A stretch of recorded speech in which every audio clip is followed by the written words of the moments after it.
Malumunuz olduğu üzere İsrail uzun yıllardan bu yana Filistin topraklarını işgal etmek suretiyle bugüne kadar binlerce insanı öldürmüş, birçok insanı yaralamış, sakat bırakmış, mallarına zarar vermiş ve onları evsiz bırakmıştır. İsrail bunun da ötesinde işgal ettiği Filistin topraklarında büyük bir ambargo ve kuşatma uygulamış, birkaç yılda bir gerçekleştirilen ve sistematik hale gelen bombardımanlarla Gazze halkına insani yardımların ulaşmasını engelleyerek büyük bir insanlık suçu işlemiştir. 7 Ekim 2023 gününden bu yana işgalci İsrail güçleri silahsız ve savunmasız Gazze halkını havadan ve karadan hedef alarak hedef gözetmeksizin bombalamaya başlamıştır.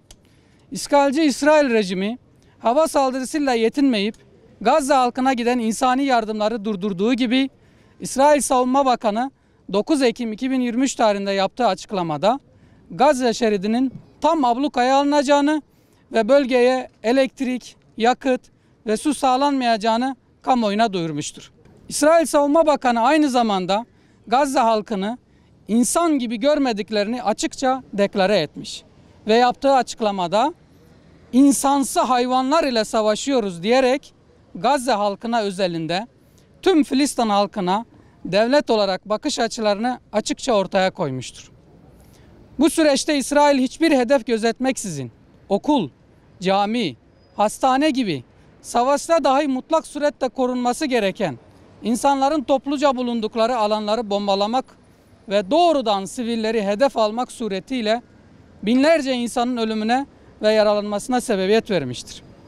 İsrail tüm bu savaş suçlarını işlerken havadan ve karadan yaptığı bombalama eylemlerinde kimyasal silah olarak kabul edilen ve savaşan unsurlara karşı dahi kullanılması yasak olan fosfor bombası kullanmak suretiyle açık ve inkar edilemez bir savaş suçu işlemiştir. Uluslararası Af Örgütü de yapmış olduğu açıklamada fosfor bombasının kullanıldığını teyit etmiştir. Tüm dünya İsrail tarafından işlenen insanlık suçlarını izlerken suçların yaptırımsız kalacağından emin olan İsrail rejimi 17 Ekim 2023 günü insanlık tarihinin en karanlık, vicdan sızlatan eylemlerinden birini imza atmış, çoğunluğu kadın ve çocuklardan oluşan ve henüz tam rakamı belli olmasa da çocuklardan oluşan 600'den fazla insanın ölümüne ve binlerce insanın yaralanmasına sebebiyet vermiş, hastane bombalamıştır. Uluslararası sözleşmelere rağmen İsrail Filistin halkını topyekün yok etmek ve özellikle Gazze şeridinden sivil halkı sürgün etme gayesiyle doğrudan sivil insanlara, özellikle çocuklara hedef almak suretiyle Gazze halkına karşı açık bir soykırım girişiminde bulunmuştur. Sivil halkın elektrik, su ve gazın kesilerek insani yardım koridorunu dahi kapatılmış olması topyekün bir ölüm hedefiyle hareket ettiğinin açık göstergesidir.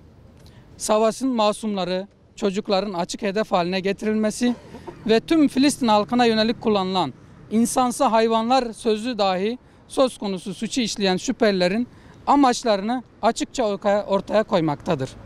Bu sebepten dolayı 7 Ekim 2023 tarihinden bugüne kadar dilekçemizde zikredilen eylemleri gerçekleştiren ve tarafımızca bir kısmı tespit edilebilen tüm şüpheliler hakkında gerekli tahkikat ve soruşturmanın yapılarak ilgili suçlar ve resen tespit olunacak başka suçlar sebebiyle İsrail rejimini yöneten Cumhurbaşkanı, Başbakan, Savunma Bakanı, Kara Kuvvetleri, Hava Kuvvetleri ve Deniz Kuvvetleri komutanları başta olmak üzere tamamı hakkında kamu davasının açılmasını ve insanlığa karşı suç işlediklerinin tespitiyle cezalandırılmasını Diyarbakır İslami Sivil Toplum, Diyarbakır İslami STK platformu adına talep ediyoruz. Dilekçemizi adliyeye vereceğiz. Adalet Bakanlığı'ndan çağrımız bu insanlar hakkında bir an önce soruşturma izni verilmesi ve yargılanmanın başlanmasını talep ediyoruz.